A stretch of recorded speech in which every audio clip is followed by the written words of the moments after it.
Now we are well on track toward unlocking the mysteries of some of those special abilities. Progress in brain research has been due both to the increasing number of scientists interested in studying the brain and to unprecedented technological innovations. These new tools give us a window to the brain. The cerebral cortex is the outermost covering of the brain, which has evolved in humans further than in any other species, and what is most responsible for making humans human.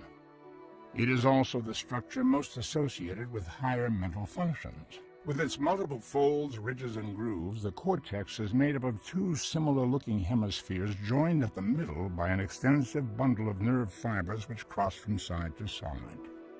One of the keys to understanding the brain is to recognize that nerve cells are highly interconnected.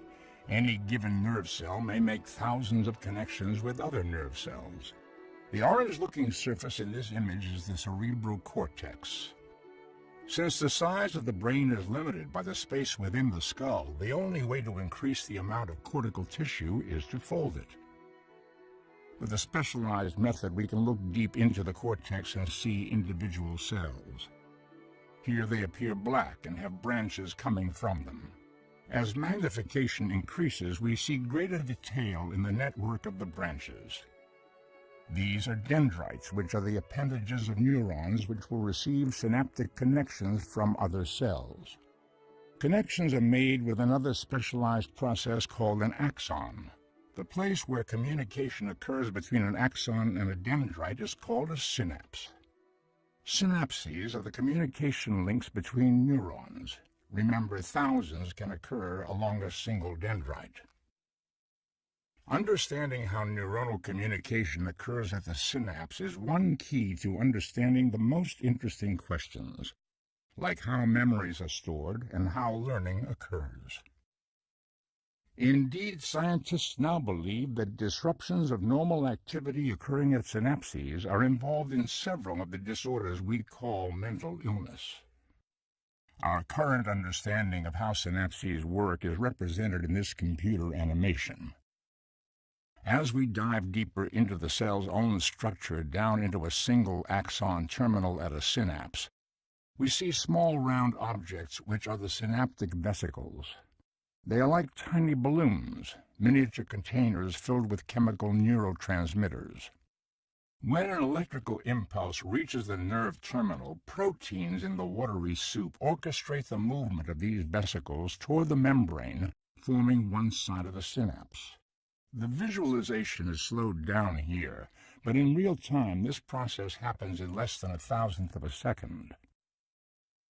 As the transmitter-filled vesicles touch the inside of the nerve terminal membrane, their own membrane fuses with it.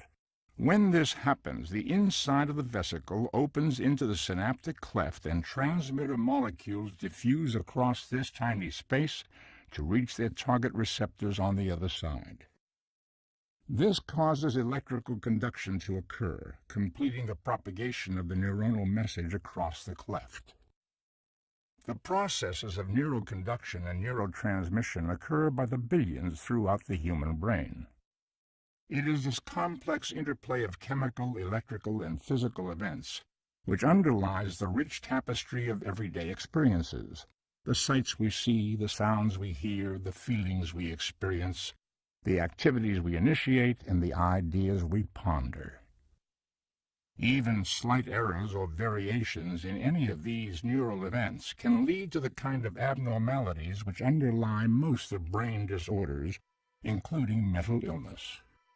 By understanding the intricacies of neural activities and how they are related to cognitive and behavioral processes, we are on the threshold of providing specific treatments and ultimately cures and preventions in our mission to ensure that mental... Through investigating the brain on the chemical, functional, and anatomical level, scientists unravel the vast power of the brain in health as well as disease.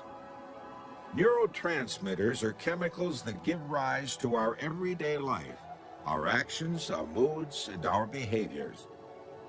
The chemicals pass from neuron to neuron via synapses.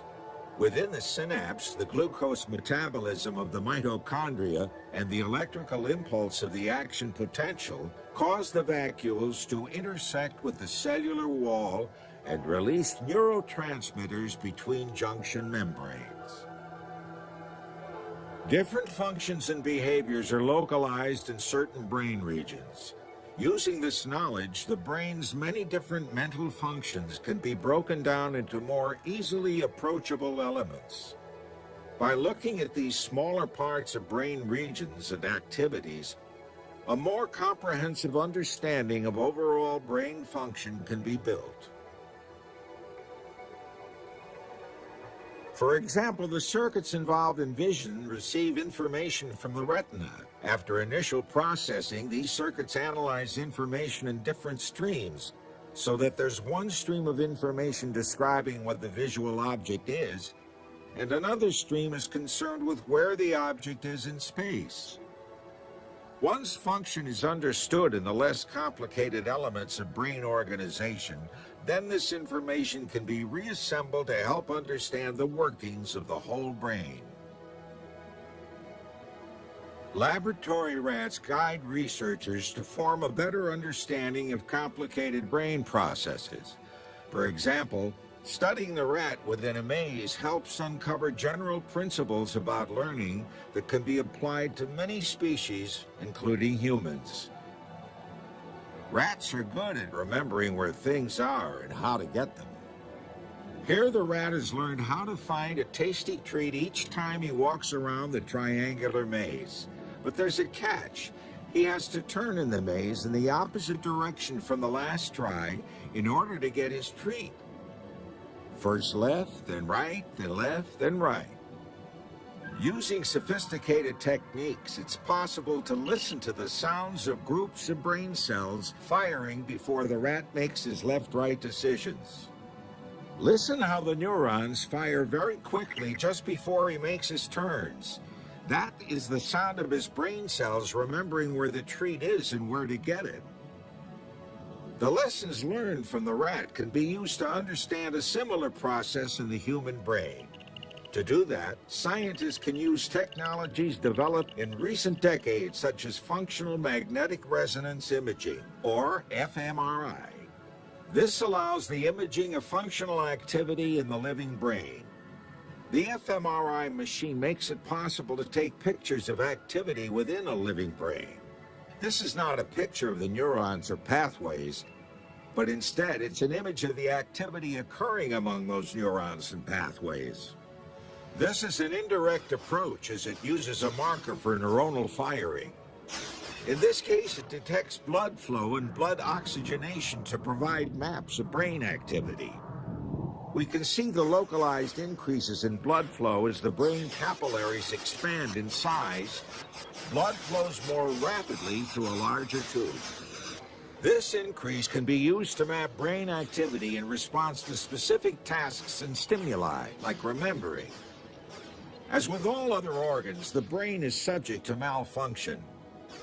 Complex problems like understanding depression and schizophrenia can now be addressed using these and other techniques. Here's an example of the kind of information we get when comparing the brains of normal and mentally ill people. The image on the left is from a normal subject. On the right is a schizophrenia patient, where we can see the vast differences in the amount and location of brain activity. Clearly, several systems, including higher cognitive processes, hearing and movement, are impacted in this disease. Imaging provides a way to identify how the brain processes information differently in schizophrenia. As scientists are learning more about brain circuitry, they are learning more about which circuits are involved with specific tasks. This makes it possible to compare brain regions in healthy people and people with mental illnesses. However, mental disorders are very complicated and still not well understood. These disorders affect our most complex brain processes, like thinking, mood, and behavior. There are several factors that contribute to mental illnesses, including environmental conditions, social events, genetics, and large chemical imbalances. What is clear is that mental illnesses are as devastating as any physical illness.